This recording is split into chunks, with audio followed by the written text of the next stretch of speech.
CM Yogi Adityanath का मुसलमानों की सुरक्षा को लेकर बड़ा बयान। कहा, यूपी में मुसलमान सबसे ज्यादा सुरक्षित राज्य में अगर हिंदू सुरक्षित हैं तो मुसलमान भी सुरक्षित हैं। समान भाव से देख रहे हैं। उत्तर प्रदेश में मुसलमान सबसे ज्यादा सुरक्षित है, सबसे ज्यादा सुरक्षित है। अगर हिंदू सुरक्षित है तो वह भी सुरक्षित है।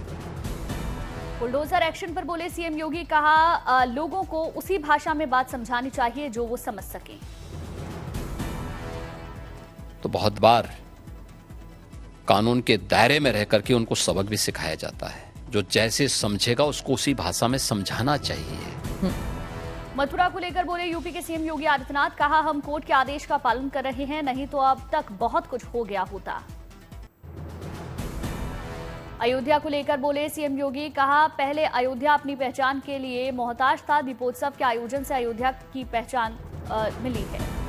सरकार के 8 साल पूरे होने पर सीएम योगी ने कहा, किसी भी सरकार के लिए सबसे बड़ी उपलब्धि जनता जनार्दन की संतुष्टि। 8 साल में हमारी सरकार ने विकास के काम किए। मानना है कि किसी भी सरकार के लिए, लोकतंत्र में किसी भी सरकार के लिए सबसे बड़ी उपलब्धि जनता जनार्दन की संतुष्टि। अखिलेश के डबल इंजन टकराने के बयान पर बोले योगी। कहा, हम अपनी वर्तमान लीडरशिप का सम्मान करते हैं। सीएम योगी ने राहुल को बीजेपी के लिए बताया नमूना। कहा, बीजेपी के लिए राहुल जैसे नमूने जरूरी रहने चाहिए। सीएम योगी के मथुरा वाले बयान पर घमासान मचा समाजवादी पार्टी ने। कहा, सीएम योगी धमकी देना बंद करें, योगी भय का माहौल पैदा करते हैं। भय का माहौल पैदा करके और जिस तरह से अपने पुलिस अधिकारियों से लेकर स्वयं तक जिस तरह की भाषा इस्तेमाल कर रहे हैं, ये राजनीति में और खास तौर से माननीय मुख्यमंत्री जी एक योगी भी हैं और उस मठ के योगी हैं जिसके लिए मन में सम्मान है। इस तरह की भाषा नहीं। समाजवादी पार्टी के नेता रामजीलाल सुमन ने भी योगी पर निशाना साधा। कहा, मथुरा और काशी जैसे मुद्दों पर कानून को अपना काम करने देना चाहिए, तनाव पैदा न करें योगी। सीएम योगी के मथुरा वाले बयान पर कांग्रेस नेता मणिकम टैगोर ने योगी को बताया मिनी हिटलर। कहा, योगी मिनी हिटलर की तरह काम कर रहे हैं जिन्हें कानून व्यवस्था की कोई परवाह नहीं है। मिनी हिटलर बनते जा रहे हैं नया उत्तर प्रदेश का। उनका एटीट्यूड अरेगेंस का ऊपर होता जा रही है, लॉ का ऊपर होता जा रही है और कानून का खुद का हाथ में लेके वो डंडे मारने वाली पॉलिटिक्स में आ चुके। मुसलमानों की सुरक्षा को लेकर बोले सांसद बर्ग। कहा, संभल में जो कुछ हुआ वो सबके सामने है। सबसे ज्यादा ज्यादती मुसलमान समाज के साथ होती है, मैं उनके साथ खड़ा हूं। कांग्रेस नेता इमरान मसूद ने भी सीएम योगी पर निशाना साधा। कहा, संभल में क्या हुआ, अगर मुसलमान बाहर निकलेगा तो उसे गोली मार दी जाएगी। घर में रहेंगे तो घुसा के बाहर निकालेंगे और बाहर निकाल करके फिर पुलिस से गोली मारेंगे और फिर मरेंगे भी हम और जेल भी हम ही जाएंगे। संभल के अंदर क्या हुआ, जेल भी तो हम ही गए। कांग्रेस नेता रंजीता रंजन ने सीएम योगी को बताया बेचारा। कहा, वो जो बोलते रहते हैं उससे रोजगार नहीं मिलता। संभल में हमने देखा क्या हुआ, लॉ एंड ऑर्डर की धज्जियां उड़ाई गई हैं। देखिए, वो क्या बोलते हैं उससे युवाओं को कोई भी पेट में भोजन नहीं मिल रहा है, रोजगार नहीं मिल रहा है। वो सिर्फ मुद्दों को भुटकाने का काम कर रहे हैं। जो संभल जैसी घटना हुई, रेप जैसी घटना हो रही है, लॉ एंड ऑर्डर की धज्जियां उड़ रही हैं। बिहार की चुनावी सरगर्मी के बीच पटना में बड़ा जमावड़ा। वक्फ बिल पर मुस्लिम पर्सनल लॉ बोर्ड का विरोध प्रदर्शन। वक्फ बिल पर मुस्लिम पर्सनल लॉ बोर्ड का आरजेडी चीफ लालू प्रसाद यादव ने किया समर्थन। प्रदर्शन में हुए तेजस्वी यादव शामिल। वक्फ बिल पर बोले तेजस्वी। कहा, लोकतंत्र और भाईचारे को खत्म करने की कोशिश, बिल के खिलाफ एक साथ होना होगा। तेजस्वी ने मुस्लिम समुदाय को एकजुट रहने का संदेश दिया। कहा, एक रहिए, गैर संवैधानिक बिल के विरोध में हम लोग खड़े रहेंगे तो इंशाल्लाह हमारी जीत होगी। तो इंशाल्लाह एक होकर के हम लोग लड़े तो इंशाल्लाह हम लोगों की जीत तय है और हम लोग संविधान को बचाने का काम कर। तेजस्वी के इंशाल्लाह पर बीजेपी ने साधा निशाना। कहा, बिहार के आवाम को धार्मिक रूप से बांटने की कोशिश कर रहे, वो चुनाव में एक वर्ग विशेष का वोट लेना चाहते हैं। बिहार विधानसभा का जो 2025 का चुनाव है उसके संदर्भ में वो कहीं न कहीं एक वर्ग विशेष को संतुष्टिकरण के आलोक में उनका यह बयान है और यह दुर्भाग्यपूर्ण है कि बिहार के आवाम को ये धार्मिक आधार पर बांटने का ये सब प्रयास कर रहे हैं। जेडीयू ने भी तेजस्वी के इंशाअल्लाह वाले बयान को लेकर घेरा। कहा, तेजस्वी यादव अगर इस तरह की कोई बात बोलते हैं तो उसका कोई मतलब नहीं बनता।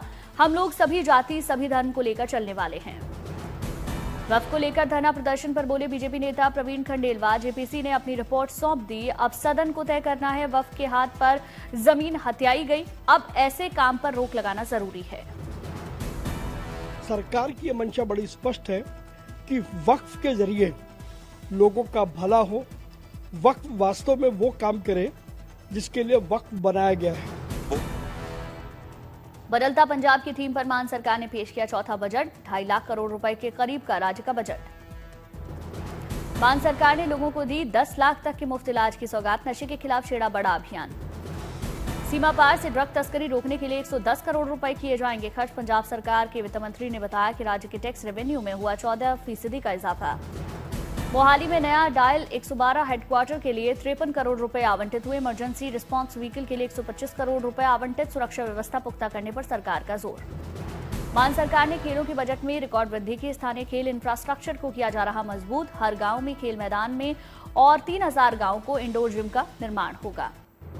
महादेव बैटिंग ऐप मामले में छत्तीसगढ़ के सीएम भूपेश बघेल की मुश्किलें बढ़ी। सीबीआई ने रायपुर और भिलाई आवास पर छापेमारी की। सीबीआई ने बघेल के करीबी आईपीएस अधिकारी आरिफ शेख के घर पर छापा मारा। विनोद वर्मा के घर भी तलाशी जारी। पूर्व सीएम समेत कई जगहों पर सीबीआई कर रही छापेमारी। पूरे राज्य की बढ़ाई गई सुरक्षा। पूर्व सीएम बघेल ने सीबीआई छापेमारी को लेकर सोशल मीडिया पर लिखा, अब सीबीआई आई है। आज गुजरात में बैठक में जाना था, लेकिन उससे पहले सीबीआई पहुंच चुकी है। दुर्ग में भूपेश बघेल के घर सीबीआई छापेमारी को लेकर कार्यकर्ता पहुंचे। समर्थकों ने लगाए जिंदाबाद के नारे। एसपी सांसद आनंद भदौरिया ने सांसदों की वेतन वृद्धि पर आपत्ति जताई। बोले, हम अपना वेतन बढ़ाने के लिए संसद नहीं आए, बल्कि अपने निर्वाचन क्षेत्र से लाखों उम्मीदें लेकर दिल्ली आए हैं। कि हम सांसद यहाँ अपनी सैलरी बढ़वाने के लिए और भत्ते बढ़वाने के लिए नहीं आए हैं। हम सांसद अपने क्षेत्र की लाखों जनता की उम्मीदें लेकर के दिल्ली आए हैं। झारखंड के हजारीबाग में मंगला जुलूस पर पथराव। 2 समुदाय के बीच जमकर झड़प। जामा मस्जिद चौक पर पथराव और तोड़फोड़। पुलिस ने मामले को शांत करने के लिए आंसू गैस के गोले छोड़े। सांप्रदायिक गाना बजाने को लेकर 2 पक्षों में विवाद हुआ। हालात पर काबू पाने के लिए पुलिस ने लाठीचार्ज के बाद 4 राउंड हवाई फायरिंग की। पुंछ में प्रशासन ने मुगल रोड को खोलने की घोषणा की। 10 अप्रैल से शुरू होगा रोड पर आवागमन। लोगों को आवाजाही में आसानी। मुंबई में सीएम देवेंद्र फडणवीस ने ट्रिब्यूट वॉल का शिलान्यास किया। कार्यक्रम में शामिल हुए गवर्नर सीपी राधाकृष्णन। चित्तौड़गढ़ में जौहर ट्रिब्यूट समारोह का आयोजन। कार्यक्रम में शामिल हुए सीएम भजनलाल शर्मा। सीएम ने सभा को संबोधित किया। रायपुर में सीएम विष्णुदेव साय ने भक्ता माता कर्मा पोस्टल स्टाम्प किया जारी। सीएम ने कार्यक्रम में आए लोगों को संबोधित किया। पंचकुला में नवनिर्वाचित मेयर नगरपालिका चेयरमैन को दिलवाई गई पद और गोपनीयता की शपथ। सीएम नायब सैनी ने कार्यक्रम में सभी को शुभकामनाएं दी। कुल्लू में लगा सैलानियों का तांता। पर्यटकों का पूरा रिकॉर्ड रख रहे टैक्सी ड्राइवर और ट्रैवल एजेंट्स। लखनऊ में अंतरिक्ष यात्री सुनीता विलियम्स के नाम पर हुआ सड़क का नामकरण। लखनऊ में मेयर सुषमा खरकवाल ने जानकारी दी। तिरुनेलवेली में वन विभाग ने let's relax with nature camp का आयोजन किया। जंगल की सैर करने आए स्कूली बच्चे। वन अधिकारियों के साथ बच्चों ने जंगल में घूमकर देखी प्रकृति की खूबसूरती। अधिकारियों ने बच्चों को जीव जंतुओं और पेड़ पौधों के बारे में जानकारियां दी। तिरुचिरापल्ली की एक इफ्तार पार्टी में दिखा गजब का नजारा। पार्टी में रोजेदारों को सहरी बांटता दिखा रोबोट को खाने का सामान बांटते देख हैरान हुए लोग। अयोध्या में 90% पूरा हुआ। राम मंदिर का निर्माण कार्य जोरों पर चल रहा। फर्श बनाने का काम। अयोध्या में जोरों पर चल रही रामनवमी की तैयारी। जगह जगह ढोल मजीरे की थाप पर रामलीला के भजन गाए जा रहे। भजन और गीत के साथ श्रद्धालु नृत्य कर अपनी भक्ति जाहिर कर रहे। बड़ी संख्या में सड़कों पर उमड़े रामलीला के भक्त। दिल्ली में खेलो इंडिया पैरा गेम्स 2025 का इमोजी लॉन्च किया गया। मेहमानों ने इमोजी के साथ तस्वीर खिंचवाई।